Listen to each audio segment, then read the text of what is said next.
তৃণমূলের হয়ে থাকতে হবে।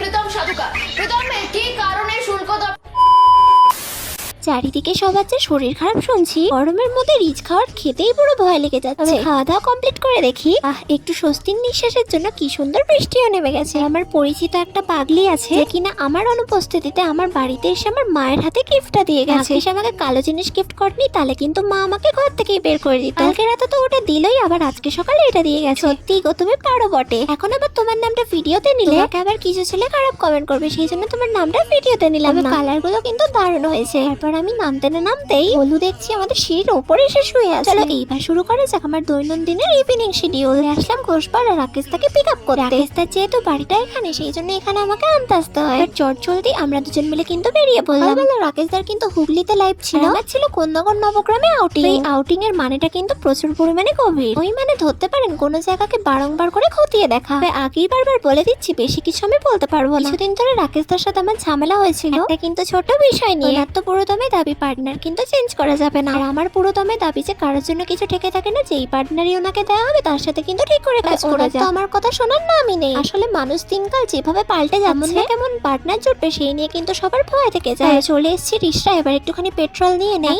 তার গাড়িটা ঘোষপাড়াতেই পার্কিং করা আছে, আর আমার গাড়ি নিয়ে আজকে আমরা দুজন মিলে কাজে বেরিয়েছি। আর আমাদের বলা হলো শ্রীরামপুরের একটা কেসের বিষয়ে কিছু খোঁজ খবর চালাতে, ইনফরমেশন দিতে প্রীতম স্যার কিন্তু আমাদের সাহায্য করেছিলেন। ইনিই হচ্ছেন প্রীতম সাধুকা স্যার। যাই হোক, সবকিছু বোঝবার আগে একটু চাটা খেয়ে মাথাটা ঠান্ডা করে নেওয়া উচিত। বারংবার জিজ্ঞেস করেছে, কি রে ছোট্ট পার্টনার, চায়ের সাথে কেক খাবি না বিস্কুট খাবি? হয়তো আমার বিস্কুটের থেকেও কেস ডিটেলস শোনাতে বেশি ইন্টারেস্ট লাগে। হোক, এই করে কিন্তু 2 ঘন্টার মধ্যে সব কথাবার্তা কমপ্লিট হয়ে গেল। দুখানা লাইভ ভিডিও শুট করে নিয়ে ফাইনালি কিন্তু আজকে শিডিউলটা কমপ্লিট হয়ে গেল। এখন কিন্তু বারবার আমাকে কোন্নগরে আসতে হচ্ছে কোন্নগর ফাঁড়ির দিকে, আবারও যেতে হচ্ছে কোন্নগর ওই পার নবগ্রাম আর কানাইপুরের দিকে। এরপর আমরা ইনফরমেশন কালেক্টের জন্য কিছু বাড়িতেও কিন্তু যেতে হবে। প্রীতম স্যার কাজ করেন কলকাতা নিউজ টিভি চ্যানেলে।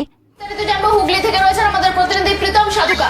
প্রীতম কি কারণে শুল্ক দপ্তরের হারা সুবীর মুখোপাধ্যায়ের বাড়িতে, কি জানতে পারছো? ঘটনাস্থলে প্রীতম রয়েছেন প্রতিনিধি। কখন এই ঘটনা, এখনো পর্যন্ত এই ঘটনায় কি কি খবর সামনে আসছে প্রীতম?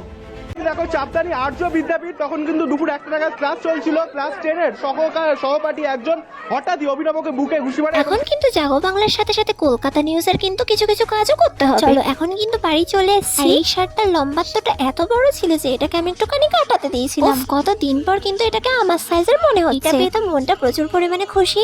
এবার কিন্তু এটা আমার সাইজে হয়ে গেছে, খুব সুন্দর লাগছে। আমি সজ্জা চলে আসলাম আমার ছোট মামির দোকানে। মামি আমাকে রেডিমেড বানানো ঝালমুড়িটা কিন্তু দিল। খেয়ে মনে হলো 3-4 মাসের পুরনো মুড়ি, তেল কাজটা, চানাচুর আর কিছুটা লঙ্কার গুঁড়ো আছে। জাস্ট অখাদ্য খেলাম। তারপর আমি একটা ওটস কিনলাম, আর এখানে একটুখানি মিষ্টিও নিয়ে নিলাম। যতই আমি কন্ট্রোল করতে চাই, পাড়াতে যখন ফুচকার দোকান আছে, চিড়মোড় কিংবা ফুচকা না নিলে মনটা বড় কিন্তু করে। হচ্ছে অসভ্য আর অপদার্থর গাছ না, সেই জন্য। আবার বাড়ি এসে একটা ডিম সিদ্ধ খেয়ে নিয়ে ভিডিওগুলোকে কিন্তু এডিটিং করার জন্য বসলাম। রাতে একটু রুটি বানিয়ে দিয়ে আর রুটি খেয়ে আমার ডিনারটা কমপ্লিট করলাম। Night, bye bye.